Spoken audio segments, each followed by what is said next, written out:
શરૂ કરીએ 11 science semester પહેલું. પહેલા જ પ્રશ્ન આવે કે સાહેબ ફિઝિક્સ, કેમેસ્ટ્રી, મેથ્સ આ બધું શું છે? તો એને સાચા અર્થમાં સમજવું છે તો ધોરણ 10 યાદ કરો. ચલો 10મા ધોરણમાં 1 થી 7 ચેપ્ટર હતા. નેનો ટેકનોલોજી, પ્રકાશનું પરાવર્તન, વક્રીભવન, વિદ્યુત રસાયણ, આ બધું જે કંઈ બી હતું એ ફિઝિક્સમાં આવશે. નામ તો સહેલું છે ફિઝિક્સ, પણ ફિઝિક્સ એટલે શું? અથવા એનું ગુજરાતી નામ કરીએ ભૌતિક વિજ્ઞાન. વિજ્ઞાન તો ભણી ગયા, પણ હવે વિજ્ઞાનના કેટલાક ભાગ પાડીએ છીએ.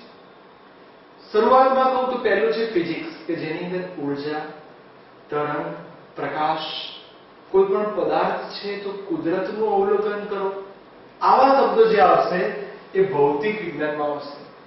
એટલે પહેલા ચેપ્ટરમાં એનો બેઝ છે કે ભૌતિક વિજ્ઞાનને સમજવું છે તો પહેલા કે ભૌતિક વિજ્ઞાન એટલે શું? હું એવું કહું કે ભૌતિક વિજ્ઞાન એટલે સાદી ભાષામાં કહું તો કુદરતને સમજવા માટેનું વિજ્ઞાન. કે આપણી આસપાસ ઘણી બધી ઘટનાઓ થાય છે, બધી ઘટનાને નિહાળો, ખાલી જોશો નહીં, એના માટે તર્કસંગત અભિગમ અપનાવો. એનો મતલબ કે જેમ કે સૂરજ ઉગે છે તો ખાલી સૂરજ ઉગે છે ના જુઓ.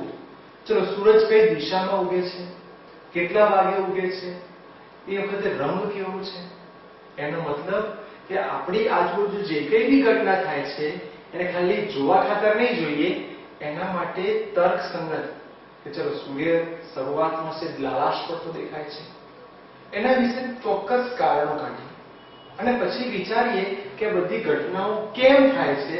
તો આ બધાનો અભ્યાસ હું હજી સારી રીતે કહું તો પર્યાવરણ, આપણી આસપાસનું છે એ પર્યાવરણનો અભ્યાસ આ ભૌતિક વિજ્ઞાનમાં થાય.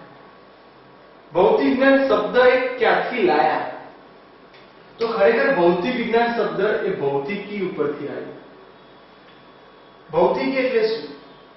તો ભૌતિકી એટલે આસપાસનું વિજ્ઞાન.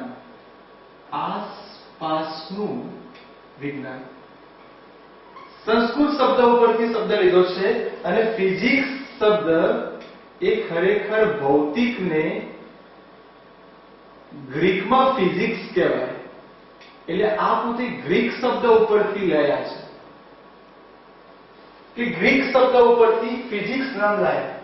એટલે તમને હવે ખબર પડી જોઈએ કે આપણી આજુબાજુ જે કંઈ બી છે એનો ઊંડાણપૂર્વક અભ્યાસ થાય, એટલા માટે એને ફિઝિક્સ અથવા ભૌતિક વિજ્ઞાન કહેવાય.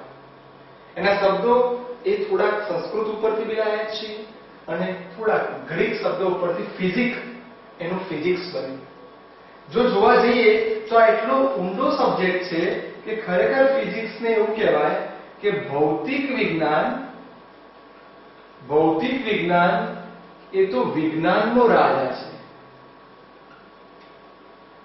આપણે એવું અભિમાન નથી કરતા કે ફિઝિક્સ જોરદાર વિષય છે, પણ હા એવું કહી શકીએ કે બધા જ વિજ્ઞાન છે ને એમાં સૌથી સમજ માંગી લેવો, સૌથી વધારે લોજિક વાળો હોય તો એવો છે ભૌતિક વિજ્ઞાન.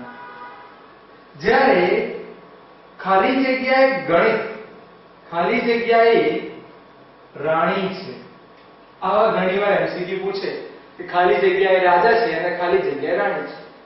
તે સામાન્ય એમસીક્યુ છે, તમારે શોધવાનો ચોપડીમાંથી. એ થોડું તમે શોધવા આપું છું. મેં તમને કીધું કે ભૌતિક વિજ્ઞાન એ વિજ્ઞાનનો રાજા કહેવાય. કેમ ભૌતિક વિજ્ઞાનને રાજા કીધું? એના માટે એવું શોધાયું કે ભૌતિક વિજ્ઞાનની અંદર શેનો સમાવેશ થાય? શેનો સમાવેશ થાય? કોઈ પણ વસ્તુને બહુ મોટો તજજ્ઞો મળે કે ભાઈ ચલો ભૌતિક વિજ્ઞાન એટલે રાજા કીધું, તો એની અંદર શું ભણવામાં આવે? તો આની અંદર લગભગ આપણી આસપાસનું બધું જ ભણવામાં આવી જાય. જેમ કે હું એવું કહું, ઉર્જા, તરંગ, પ્રકાશ અને આ બધી ઘટનાઓ. જો હું ઘટનાઓ શબ્દ વાપરું એનો મતલબ કે કેટલીક રાશિઓ શબ્દ આવશે. આ બધા શબ્દો એટલે એવું કહી શકાય કે ભૌતિક વિજ્ઞાન. તો આ પ્રસ્તાવના છે કે ભૌતિક વિજ્ઞાન શું છે અને એની સમજ મેં તમને આપી. હવે આની પરથી આપણે એના કાર્યક્ષેત્ર કે ભૌતિક વિજ્ઞાન ક્યાં ક્યાં સંકળાયેલું છે એ હવે જોઈશું.